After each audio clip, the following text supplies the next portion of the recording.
What up guys, welcome to the fourth Simul against our coach. Today we're going to be white and I'm definitely going to play c4 on the first move. Alright, so the game just started and yeah, let's just play c4. Alright, okay, let's see what he plays now. c5, okay, the symmetrical. The order of the moves here, I think it's not that important. I'm just going to play g3. Knight to c3 would also be just fine, or any other move, for example knight to f3, but I'm used to this g3 move, so that's my main move here. My friend is also playing the Simul again. Okay, knight to c6. Okay, let's just develop our bishop to g2. The most reasonable move, I think. Again, also these moves are possible, of course, or I mean anything is possible here. But okay, I just played bishop to g2 and now g6. I guessed it, but okay. Um, let's play knight to c3, and when he plays bishop to g7, it's going to be just a symmetrical position. Alright, bishop to g7, totally expected, and now we have to choose a plan here. We can go with e3, knight to e2, and trying to play d4, strike at the center, and of course castle first. Or we can just play knight to f3 and try to play d4 anyway, or even with e3. And our last plan here is to play knight to f3 and just try to play a3, rook to b1 and b4, expand on the queen side. So now we have to decide which plan are we going to use. Now another thing we can try is to play e4 and go into Botvinnik kinds of systems, but this is not very great. But I know that I play the Botvinnik system only against when he plays e5 and not when he plays c5 without e5, because he has some plans that I'm not going to talk about now because they're pretty complicated. So okay, we can discard this option here and let's just play knight to f3. I a lot of times play e3 and knight to e2, but okay, today I decided to play knight to f3. This is also totally fine. Oh, and by the way, tell me guys, if you like the simuls so far or no, you prefer middle game videos, end game videos. I would be really happy to know. Alright, he played e5 here and okay, I think he tricked us again because I want to play e4 when he plays e5, or if he plays e5, and I want to put my knight on e2 to support the f4 push, and just, you know, this pawn wants to be free to advance to f4, and I played knight to f3, and that's why he most probably played e5. So now I don't have my knight on e2, but I have it on f3. Okay, so let's just castle now. We could also play something like d3, but I'm going to play d3 later. Okay, he played knight to e7. Okay, expected. His knight is better placed than mine because it's not blockading this pawn here. And he really achieved something with this kind of play, I think. And now he has a plan of just playing d5 or f5. Probably d5, playing in the center, but f5 is also possible, and I think that he has a pretty nice position here. Yes, let's just play e4 here. I think that he's a little bit better here already because this knight is better than my one, and I am usually the one who plays with this knight here, which is not blocking the pawn, and now he's the one playing with it, and it really doesn't feel very great. Usually I have my knight here and the opponent's knight is here, and I'm very happy. I don't really know how should I avoid this. Um, Probably by playing d3 first, just waiting for him to see where he puts his knight, or if he plays e5 or not. Yes, I should probably play d3 here and just see what he does. But okay, this is the position now. Now he can't play d5, but he can play d6, or he can castle. I mean, with d6 he's just opening his bishop. Okay, so he played d6, And now we can play d3, or we can also play rook to b1 or a3. But I think that d3 should be fine here. Let's just play d3. I mean, we have to play it once, and let's just do it now. Okay, he finally castled, and now he's going to play f5. I really like to play these positions with black, but I have my knight here again. Okay, I can try to prepare f4 by playing, I don't know, knight back or knight here. But this is a pretty hard choice here if I want to play something like this, or if I want to just jump with my knight to d5, getting my knight to a central square, or if I want to play knight to h4 and f4. So those are really three plans here, three moves, and it's pretty hard to choose which one we want to play. But I think knight to h4 should be fine. After f5 we play f4, symmetrical pawn structure, and I mean, if he exchanges everything, then we don't lose anything, we're good I think. And if he jumps to this square d4, because our knight is not here anymore, it's not a problem, we can go back, or this knight is really not threatening anything after f4. So I think that knight to h4 should be totally fine. Okay, so let's just play knight to h4, yeah. And let's see how he's going to punish us again. I mean, I hope he doesn't have a way to, but you know, I'm used to it, so I wouldn't be surprised. Knight to d4, okay. He jumped there right away, and he doesn't have any good knight jumps here, any threats. So I'm really not worried about this, and maybe I can play f4 right away. And after I play f4, he's most probably going to play f5. But then we can just, you know, we can go back, or I mean, we're just fine. So let's just play f4, yes. Let's just take action on the king side. Luckily, he doesn't have moves like bishop to g4, and this would be annoying because now I can just take it. Okay, so he took it right away, and now we have three possible recaptures. We can recapture it with a pawn, with a rook, or with a bishop.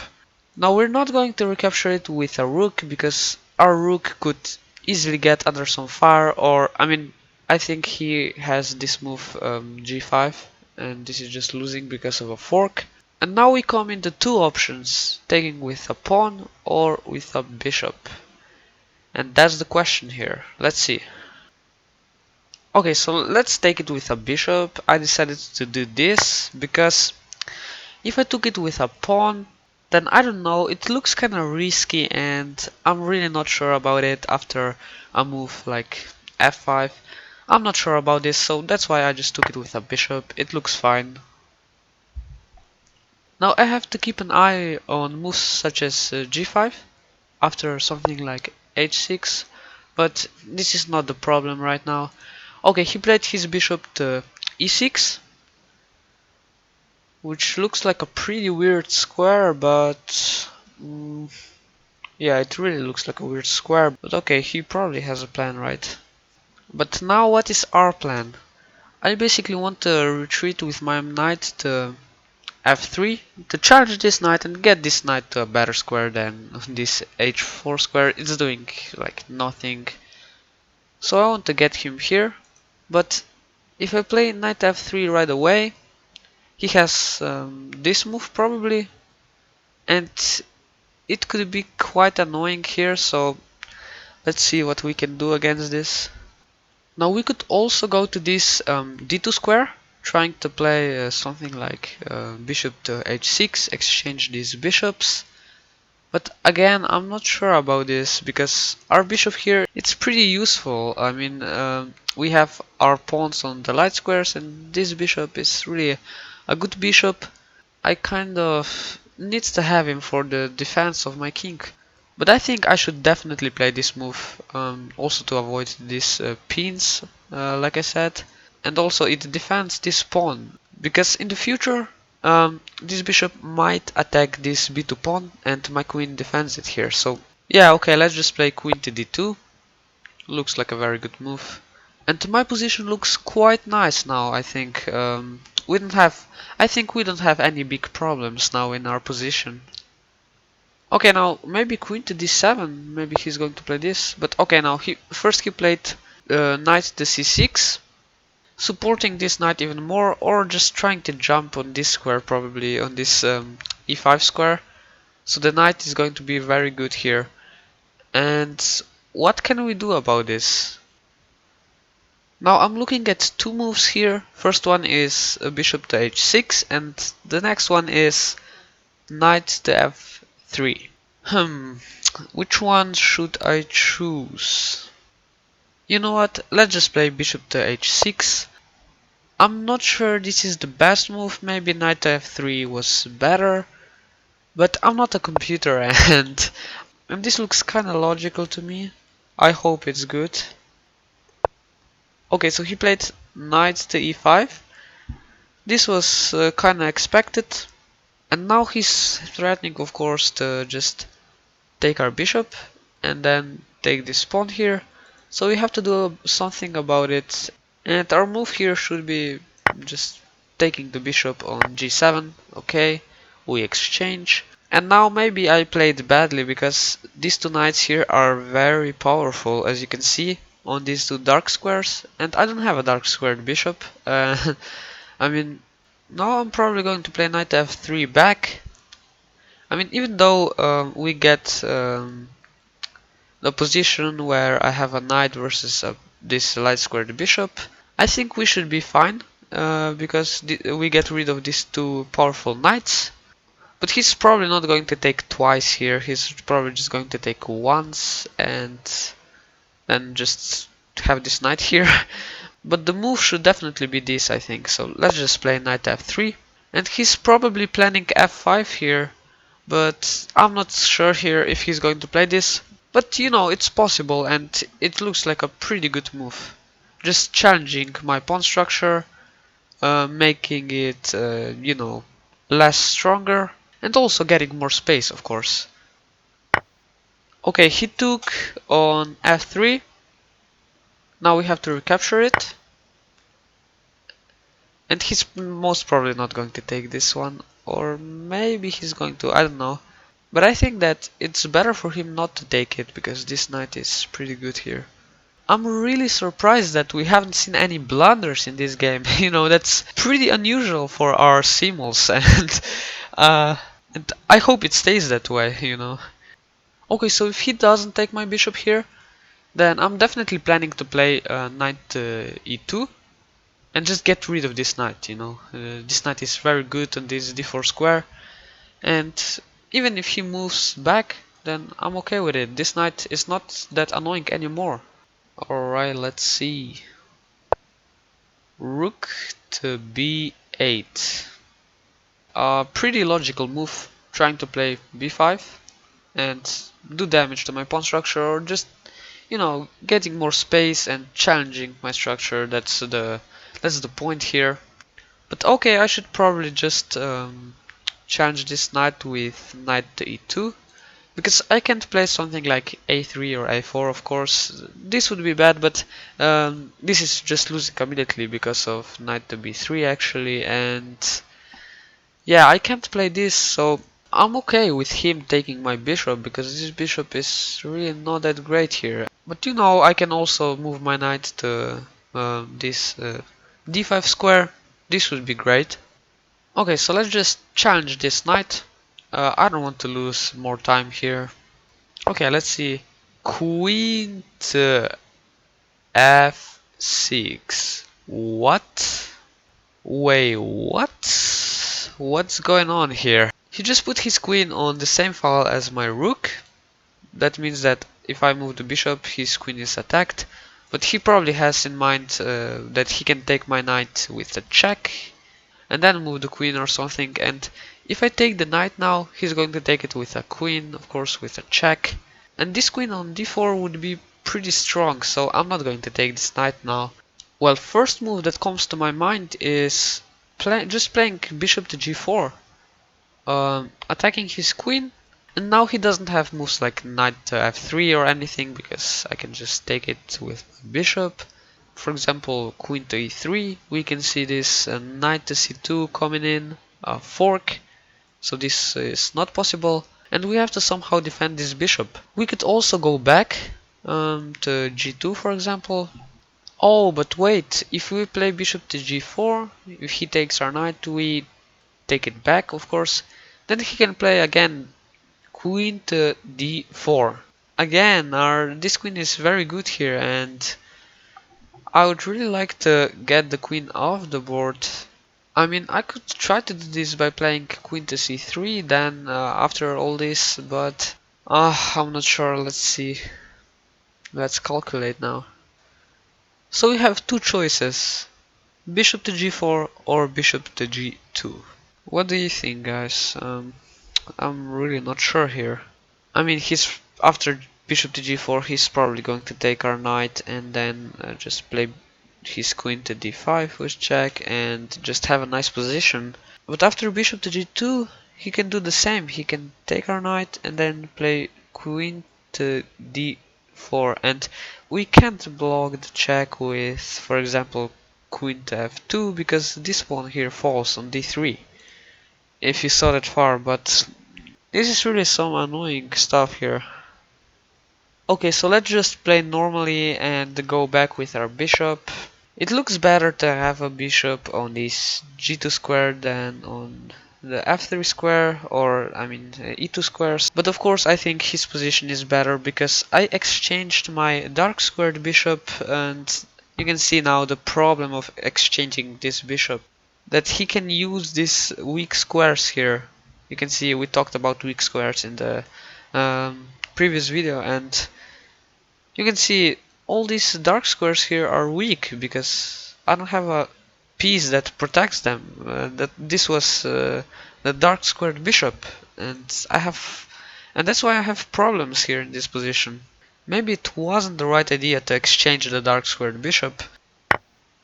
Okay, so he took our knight on e2 like we expected, and now we have to take it. We don't have any other choice, and okay, queen to d5 like we said, making use of the dark squares again, and his position is just better here.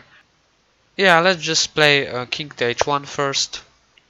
Okay, b5, as of course we expected again. That's why he played rook to b8 to support b5. Okay, now I don't want to take because again I opened his rook here. This pawn is weak, everything is weak, and that's why my only chance is probably just to play b3. And the idea is, if he takes our pawn, I'm probably going to take it with our d pawn to get rid of this backwards pawn here and just open a file for our rook. But he's most probably not going to take it. Yeah, he played b4, squeezing me even more. And now the problem for me is I want to get rid of this queen, right? So let's see if we can trap this queen somehow if we play queen to f2, and if he takes. Well, I actually think that we're good here after queen to f2. If he takes it, then I mean he doesn't have to take it of course, but if he takes it, then I can play rook to c1. I think that's the right move here, not letting him to go there and escape here. The only move for him is if I play this move, if he takes and I play rook to c1, threatening rook to d1, trapping the queen. The only defense for him is basically to just play f5, also threatening my queen here, but we should be alright after this. We just play rook to d1 and this should be alright. Let's just play queen to f2. It's very interesting and very tempting. So excuse me if I'm wrong with calculating. Okay, he took our queen. Let's recapture. And okay, his plan, as you can see, is to play a4. But this shouldn't be really a problem for us here. He's probably going to double up the rooks, like we said in our rooks video, and then try to open the file. And we don't have any place here to, you know, double the rooks as well. I really want to play this d4 move, And I think I can play it right away. Because if he recaptures, then I play, for example, this move, and then, I mean, he can't defend this pawn, right? So let's just play d4, yeah. Why not? And I have like no time, so I have to play fast.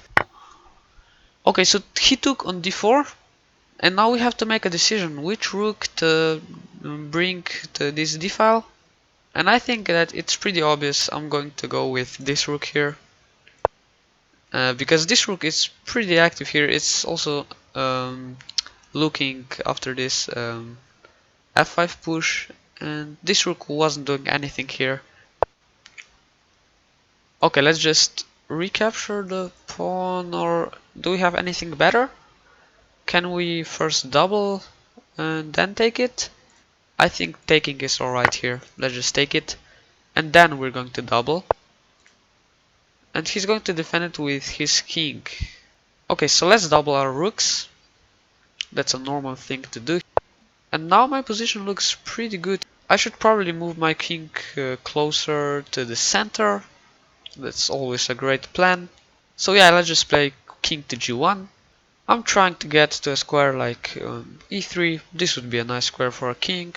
And you can see that he has a weakness here, an isolated pawn.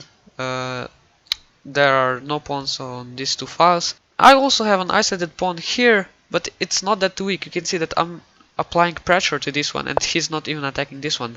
And okay, he played rook to d7. Is he going to double here? Or I don't have a lot of time, guys. I have to play now. Let's just play king to f2. I'm really running out of time. Okay, rook to c8. Probably preparing rook here. I'm not 100% sure, but oh my god, this would be so nice. If he takes, I take. And I take here, and then I would have this, but he has f5. That's the problem here. Let's just play king to e3 first. Okay, as we expected. And now, what should we do? I think he's doing a great job. Let's play bishop here. Okay, f6. Oh man, we don't have time. We don't have time. We have to play something. Let's play h4. I don't know, guys. I have like no time, so I have to play something here. He's defending really well, and I don't know what I should do here. This bishop is pretty annoying defending this d5 square, and I want to get it out of the board, but it's not that easy.